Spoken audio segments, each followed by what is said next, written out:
Good morning student. हम लोग अपना अगला भाग लेके आ रहे हैं शिक्षण का। शिक्षण हम लोगों ने पूरा कर लिया। अब हम उसके अगले भाग पर आते हैं, यानी कि जो फर्स्ट चैप्टर हमारा कंप्लीट था, शिक्षण एवं संप्रेषण। ठीक है, तो हम आज जो है आपको संप्रेषण शब्द, संप्रेषण, ये शब्द आपने पहली बार सुना होगा। आई थिंक संप्रेषण शब्द जो है, जैसे हिंदी भी कुछ वर्ड्स हिंदी के ऐसे होते हैं, वो इतने प्रॉपर होते हैं, बहुत ही मतलब ऐसे नहीं सुनने में ऐसा लगता है जैसे कि कौन सा हाई फाई वर्ड यूज़ हो गया है, कौन सा कितना बड़ा वर्ड यूज़ हुआ है कि इसका मीनिंग क्या होगा, हम लोग ये सोचने लगते हैं। बट शिक्षण, टीचिंग, संप्रेषण, जैसे कि टीचिंग के लिए या टीचिंग के लाइन में संप्रेषण मस्ट होता है। ठीक है, बिना संप्रेषण के टीचिंग बिल्कुल जैसे नहीं बोलते हैं डम एंड डफ की क्लास होती हैं, जैसे बिल्कुल ही आप एकदम इशारों में बात करते हैं, तो इशारे के लिए भी इशारे का रिस्पांस मिलना बहुत ज़रूरी होता है। कि इशारा आप किसी को कर रहे हैं, उसका रिस्पांस ना मिले तो इशारा क्या करेंगे आप, उसके बाद अगला इशारा क्या होगा आपका। तो संप्रेषण हमारा मतलब होता है, जैसे मैं इंग्लिश में अगर कहूँ तो कम्युनिकेशन। समझ में आ गया होगा, आया? कम्युनिकेशन, कम्युनिकेशन मतलब कम्युनिकेट करना, किसी से संपर्क करना, किसी से बातें करना, किसी से वार्तालाप करना, विचारों का आदान प्रदान करना। ठीक है, जैसे कि हम कहते हैं कि कोई, जैसे कि कोई भी दो पर्सन है, ठीक, ये टू वे प्रोसेस है। इसको टू वे, इसको संप्रेषण को कहीं कहीं पर आता है तो ये टू वे प्रोसेस के नाम से भी जाना जाता है। जैसे कहते हैं द्विपक्षीय प्रक्रिया। ठीक है, मोर देन टू हो सकते हैं but not less than one, more two. दो से कम होंगे तो संप्रेषण पॉसिबल नहीं है, लेकिन दो से अधिक होंगे तो संप्रेषण पॉसिबल है। तो टू वे प्रोसेस भी इसको कहते हैं, संप्रेषण, कम्युनिकेट करना। ठीक है, कि हम अपने भावों, विचारों, किसी व्यक्ति के संदेशों का आदान प्रदान जब करते हैं तो वो हमारा क्या कहलाता है, संप्रेषण कहलाता है। ठीक, समझ में आ गया होगा। संप्रेषण, जैसे कि अगर मैं इसको स्प्लिट कर दूं वर्ड को, सम प्लस प्रेषण। ठीक, सम मतलब सामान्य रूप से, ठीक है। प्रेषण मतलब जैसे कि देखिए प्रेषण, प्रेषण के जैसे कि कोई प्रक्रिया सामान्य रूप से संचालित होने वाली प्रक्रिया, सामान्य रूप से चलने वाली प्रक्रिया, वो क्या कहलाती है, संप्रेषण कहलाती है। जैसे कि कोई भी विचार का आदान प्रदान, किसी भी विचार का आदान प्रदान, ये संप्रेषण कहलाता है। अगर मैं आपको छोटा सा उदाहरण बताऊं, जैसे कि आप संप्रेषण करते हैं, आप विचारों का आदान प्रदान करते हैं, ठीक, तो विचारों का आदान प्रदान तभी करते हैं जब सामने वाले से आपको रिस्पांस मिलता है। अगर सामने वाले से आपको रिस्पांस नहीं मिलेगा तो आप विचारों का आदान प्रदान क्या करेंगे। जैसे मान लीजिए आपने उससे कहा कि हेलो कैसे हो, और वो शांत है, तो आप क्या बोलोगे, आगे कुछ बोलोगे? आप जब वो बोलेगा तभी तो बोलोगे, नहीं तो स्टॉप, वहीं पे बात खत्म। तो बातें आगे तभी बढ़ती हैं जब आपको क्रिया के प्रति प्रतिक्रिया मिलती है। जैसे कि फॉर एग्जांपल आप मोबाइल यूज़ करते हैं, मोबाइल में जब सुबह सुबह हम मॉर्निंग विशेस भेजते हैं, मॉर्निंग विशेस आती हैं, तो विशेस जैसे आपने भेजी, आपका नेट ऑन था, आपने भेजी, चली गई, चली गई का सिग्नल क्या होता है आपका, एक टिक मिला आपको।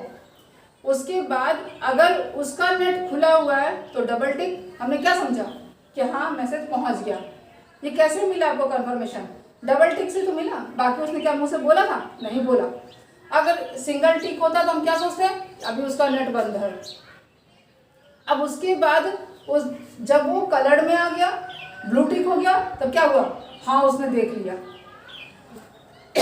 उसने देख लिया। अब उसकी रिस्पॉन्डिंग अगर उसने नहीं दी, देखो देखा लेकिन रिस्पॉन्स नहीं दिया, तो हम उसकी तुरंत रिस्पॉन्डिंग मिलती है हमें कि हाँ गुड मॉर्निंग, वहाँ से ही मिला, या कुछ भी इमोजीज उसने भेजी, तो हमें क्या होता है, हमारा रिएक्शन होता है कि हाँ हमें मैसेज, हाँ उसने रिसीव कर लिया और हमें मिला। तो ये क्या हुआ, क्रिया के बदले प्रतिक्रिया जब हुई तभी तो आगे हमने उसको प्रोसेस चालू किया, अदरवाइज वहीं से पॉज बटन छोड़ दो वहीं पर। तो कम्युनिकेशन जो होता है, संप्रेषण होता है, वो तभी होता है, किसी विचारों का आदान प्रदान हमारा तभी होता है जब आदान प्रदान की प्रक्रिया, विचार विनिमय, तर्क वितर्क दोनों एक साथ सब चलता है, तभी हमारा संप्रेषण जो है वो क्या बोलते हैं, सफल संप्रेषण के नाम पर आता है। ठीक है, संदेश हमारा भेजा गया, संदेश भेजना और संदेश का प्राप्त होना, और उस संदेश को प्राप्त हुआ उसके अनुसार हमें उसका रिस्पॉन्डिंग मिलना। जैसे कि अगर मैं कहूँ कि संप्रेषण की प्रक्रिया क्या होती है, अगर हम बात करें कि संप्रेषण की प्रक्रिया क्या होती है, तो प्रक्रिया की बात करूँ मैं, प्रक्रिया या इसके बात करूँ तत्व। जैसे मान लीजिए अगर आपसे कहा गया कि संप्रेषण के फैक्टर क्या होते हैं, तो फैक्टर्स क्या कहेंगे आप, संप्रेषण की प्रक्रिया क्या कहेंगे कि एक हुआ प्रेषक। ठीक, अब ये प्रेषक कौन हुआ, इसको कहेंगे कम्युनिकेटर। कम्युनिकेटर कौन है, ये व्यक्ति है, पर्सन है। ठीक, ये प्रेषक है, ये व्यक्ति है। ठीक, उसके बाद हमारा आगे आया, ठीक है, उसके बाद आगे आ गया प्रेषक। प्रेषक के बाद क्या आएगा, प्रेषक के बाद आपका आया, आपने जो कम्युनिकेटर ने क्या भेजा, संदेश। क्या भेजा, संदेश। संदेश यानी मैसेज, मैसेज भेजा। अब मैसेज भेजा है वो किसके माध्यम से भेजा है, आया माध्यम। माध्यम यानी कि मीडियम। अब मीडियम वो व्यक्ति भी हो सकता था, मीडियम वो लेटर भी हो सकता था, मीडियम वो मोबाइल भी हो सकता है आपका, तो मीडियम कुछ भी हो सकता है। अब ये गया किसके पास, ग्राही। ग्राही या इसको कह सकते हैं प्राप्तकर्ता, इसको इंग्लिश में कहेंगे रिसीवर और इसको कहेंगे सेंडर। सिंपल मैं बता रही हूँ। अब ये प्राप्तकर्ता के पास से जब गया तो यहाँ पर आया प्रतिपुष्टि। प्रतिपुष्टि, ठीक, जिसे हम कहते हैं कि फीडबैक मिलना। और उसके बाद वो फिर जाके कहाँ पहुंचा, कम्युनिकेटर के पास पहुंच गया। ठीक, तो मतलब जैसे कि संप्रेषण के अगर फैक्टर्स की बात करी जाए, संप्रेषण के कारक की बात की जाए, संप्रेषण के तत्वों की बात की जाए, संप्रेषण के प्रोसेस की बात की जाए, संप्रेषण की साइकिल की बात की जाए, तो वो क्या होती है, प्रेषक। प्रेषक के द्वारा गया संदेश, संदेश किसी माध्यम से गया, संदेश माध्यम के द्वारा पहुंचा रिसीवर के पास यानी कि प्राप्तकर्ता के पास, और प्राप्तकर्ता से क्या हुआ, पहुंचने के बाद उसने रिस्पांस दिया और फिर से वो साइकिल चालू हुई अगर रिस्पॉन्ड मिलता गया।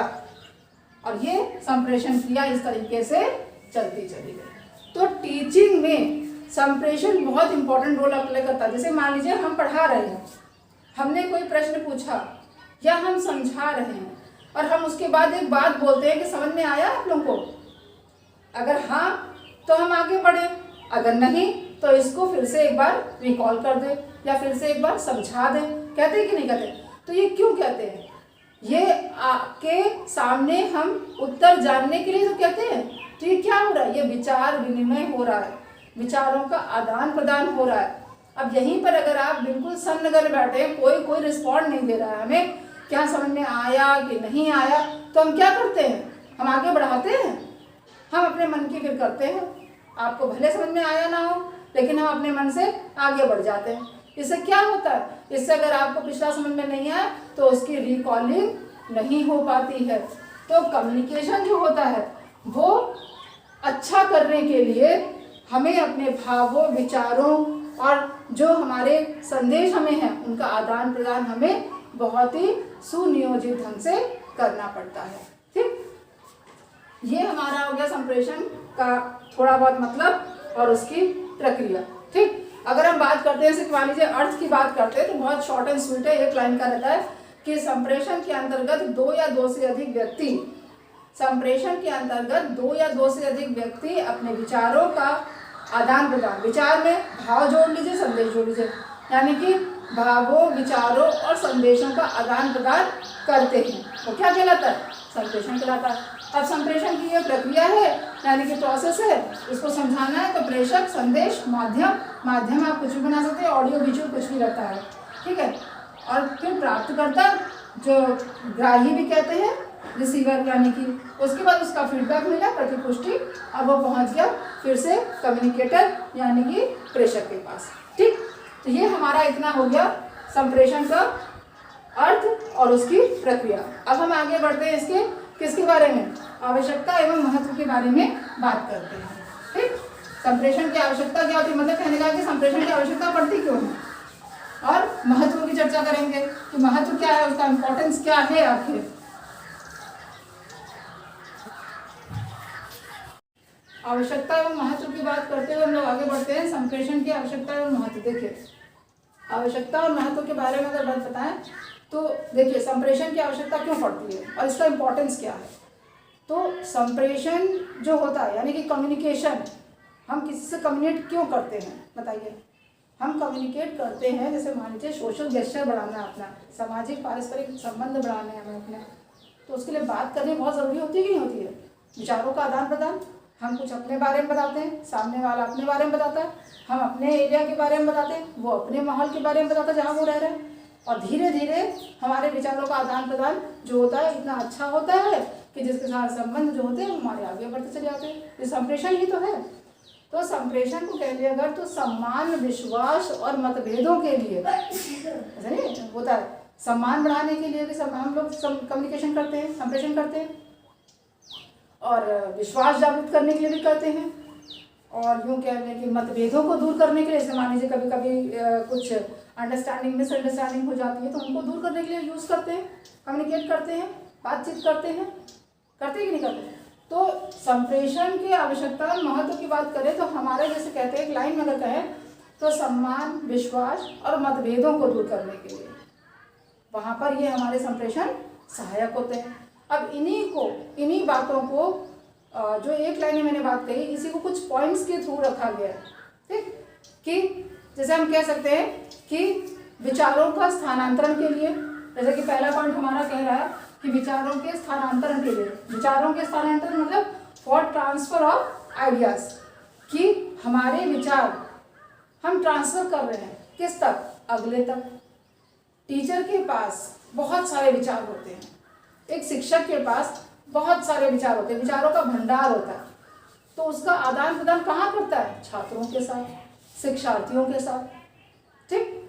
अपने आइडियाज़ उनको देता, उनके आइडियाज़ उनसे लेता, उनके आइडियाज़ जब लेता तो मालूम चलता है कि उसका मानसिक स्तर किस लेवल का है, उस प्रकार से हम अपने आइडियाज़ को उन पर दिखाते हैं या बताते हैं, और वो उन जानकारियों को जान पाते हैं जिनके बारे में वो नहीं जानते हैं। तो विचारों के स्थानांतरण के लिए कम्युनिकेशन जो होता है वो बहुत इंपॉर्टेंट होता है। उसी तरीके से कहें कि सामाजिक पारस्परिक प्रभाव के लिए, फॉर इंटरैक्टिंग सोसाइटी, कि समाज में हम अपना इम्प्रेशन जो बढ़ाते हैं, इंटरैक्टिंग करते हैं, या यूँ कह दीजिए हम फैलाव बढ़ाते हैं, एक हम अपना सामाजिक स्तर, दायरा जिसे कहते हैं, वो बढ़ाना चाहते हैं, तो वो कैसे बढ़ाते हैं? कम्युनिकेशन से। अगर हम किसी से बातचीत नहीं करेंगे तो हमारा सामाजिक दायरा कैसे बढ़ेगा? हमारी बातचीत हम किसी से करते ही नहीं है, एक अपना रिजर्व में रह रहे, तो क्या हमारा सामाजिक दायरा बढ़ेगा? नहीं बढ़े। तो सामाजिक पारस्परिक जो हमें प्रभाव बढ़ाना अपना, वो कैसे बढ़ाते हैं? कम्युनिकेशन। जितना अच्छा, जितना अट्रैक्टिव हमारा कम्युनिकेशन होगा, जितनी अच्छी हमारी बातचीत होगी, उतना हमारा अच्छे से जो चीज़ें हैं वो जो रिलेशन है वो बढ़ते हैं, ठीक। आगे आ गए शिक्षा के लिए फॉर एजुकेशन। अब एजुकेशन में संप्रेषण किस तरह से महत्वपूर्ण हो जाता है कि जब हम पढ़ाते हैं बच्चों को तो कभी ऑडियो, कभी विजुअल, कभी पुस्तकों के जरिए इंटरेक्ट करते हैं, या कभी व्याख्यान करते हैं। मान लीजिए कभी पुस्तक नहीं यूज़ करनी है हमें, कभी कोई किसी क्लास कोई खाली है, मान लीजिए टीचर अनुपस्थित है, हमने उसकी क्लास ली, हम नहीं चाहते कि आज वो विषय पढ़ाया जाए, रोज़ वही विषय, कुछ अलग हटके, तो हम क्या करते हैं? हम फिर बिना किताब के कुछ व्याख्यान ऐसा लेते हैं, कुछ बातों की चर्चा ऐसी करते हैं जो मुँह ज़बानी खाली रहती है, और उसका पूरा वृतांत पेश करते हैं बच्चे के आगे, और छात्र जो है उनको बहुत ही लगन से सुनते हैं। आगे अगर बढ़े, स्वयं को अद्यतन करने के लिए। अच्छा, स्वयं को अद्यतन करना मतलब सेल्फ, अपने आप को अद्यतन, अद्यतन मतलब होता है अपडेट करना। टीचर को अपडेट होना बहुत जरूरी होता है। अपडेट का सेंस होता है कि आने वाले समय के साथ या चलते हुए समय के साथ अपने को ढालना, अपडेट रहना। ऐसे नहीं बोलते हैं, बहुत से लोग बोलते हैं कि जैसे मान लीजिए ग्रैंड गार्जियन होते हैं, उनको मोबाइल के बारे में नहीं मालूम है, तो जब वो हमसे पूछते हैं कि अरे ये कैसे हो गया, तो हम उनको बताते हैं, तो वो कहते हैं अरे हमको क्या करना है। तो क्या होता है, नहीं, हर चीज के अपडेट होना बहुत जरूरी होता है। हर चीज की मिनिमम जानकारी होना आवश्यक होता है। किसी के बारे में निल होना, बिल्कुल भी जानकारी ना होना, ये खराब होता है। थोड़ी बहुत जानकारी हर एक चीज की हमें होनी चाहिए। तो स्वयं को अद्यतन करिए आने वाली नीतियों से, कि टीचर को आने वाली नई नीतियां, नवाचार, उनके बारे में न्यूज़ होना आवश्यक होता है, इसलिए कहते हैं अपडेट रखना। उसके बाद होता है मनोरंजन के लिए।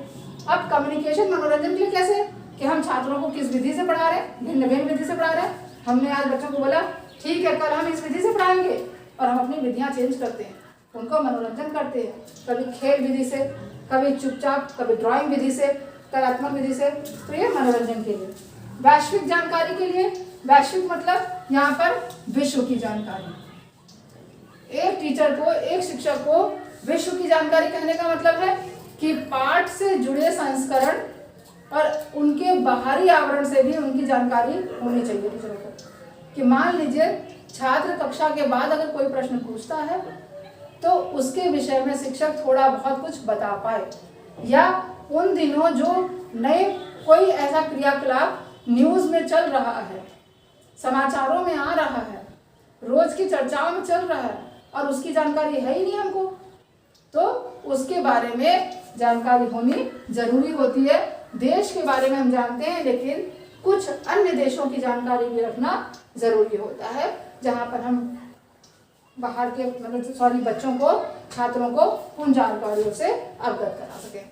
तो ये हमारे आवश्यकता एवं महत्व है। जो कुछ इंपॉर्टेंट मैंने लिए हैं कॉमन, जो है शॉर्ट एंड स्वीट, ज़्यादा मैक्सिमम नहीं लिए, कि विचारों का स्थानांतरण, सामाजिक पारस्परिक प्रभाव, शिक्षा के लिए, एजुकेशन के लिए संप्रेषण क्यों इम्पोर्टेंट है, स्वयं को अद्यतन, अद्यतन मतलब होता है अपडेट रखना अपने को, मनोरंजन के लिए, एंटरटेनमेंट के लिए, वैश्विक जानकारी मतलब पूरे वर्ल्ड की जानकारी आपको थोड़ी बहुत मिनिममाइजेशन में होनी चाहिए, जहाँ पर आप छात्रों को थोड़ा बहुत नॉलेज गेन करा सकें। ठीक, तो ये आज हमारा यही वीडियो है संप्रेषण का, इतना सा शॉर्ट एंड स्वीट। अब हम आगे आएंगे संप्रेषण के सिद्धांत को लेते हुए।